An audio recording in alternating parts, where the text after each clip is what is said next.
जय भोलेनाथ गाइस। श्री भगवान शिव जी के ज्योतिर्लिंग महाकालेश्वर की उत्पत्ति श्री शिव महापुराण में इसका वर्णन है। तो वीडियो को शुरू करते हैं। ती नाम की एक नगरी में एक शिव भक्त ब्राह्मण रहता था और वह प्रतिदिन नियम पूर्वक भगवान शिव जी का पूजन किया करता था और भगवान शिव जी की कृपा से उसके पास किसी भी चीज की कोई कमी नहीं थी। सभी प्रकार के सुख भोग कर अंत में भगवान शिव जी के परम पद को प्राप्त हुआ। और उस ब्राह्मण के 4 पुत्र थे। वह भी अपने पिता की तरह शिव जी के भक्त थे और उनका नाम था देवप्रिय, मेधाप्रिय, सुकृत और धर्मबाहु।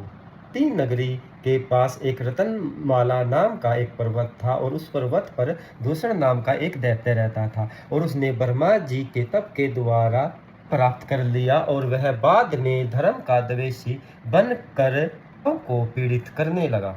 ने अपने बल और पराक्रम से दोनों लोगों को जीत लिया। एक दिन दूषण अवंती नामक नगरी में आया और उसने अपने 4 प्रमुख दैत्यों को बुलाकर कहा कि मैंने अपनी शक्ति और बल से त्रिलोकी को अपने वश में कर लिया है, परंतु ये 4 शिव भक्त ब्राह्मण मेरे अधीन नहीं है। तुम इनके पास जाकर कहो कि या तो वे मेरी शरण में आ जाए, नहीं तो उन्हें दंड दिया जाएगा। चारों दैत्य अवंती नगरी में आए और वे डराव मचाने लगे और उससे सभी प्रजाजन दुखी हो गई। जब सभी प्रजा ब्राह्मण पुत्रों के पास आकर बोले कि आप हमारी रक्षा कीजिए, तो ने अनेकों मनुष्य को मौत के घाट उतार दिया है। तब ब्राह्मण पुत्र बोले, हमारे पास ना तो कोई अस्त्र शस्त्र और परबल है और हम तो भगवान शिव जी के भक्त हैं और उनकी पूजा किया करते हैं। उनके आश्रय से ही हम यहाँ पर रह रहे हैं।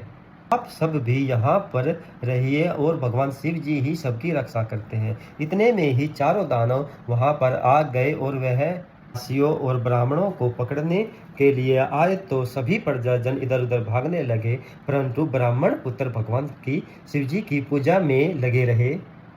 चारों दानव ब्राह्मण पुत्रों के समीप आए और उन्हें पकड़ने लगे।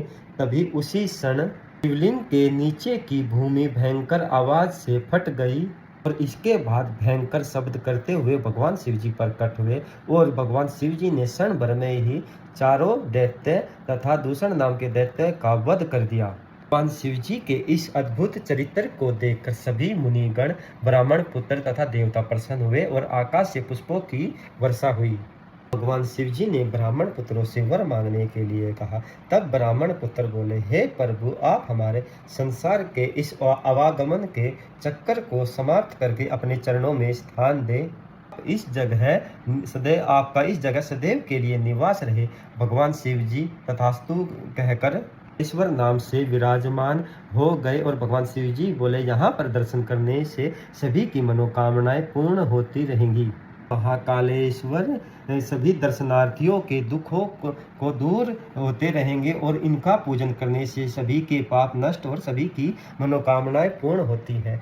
तो गाइस, यह वीडियो आपको कैसी लगी? बने रहे हमारे श्री शिव महापुराण के एक और अध्याय के साथ। जय भोलेनाथ।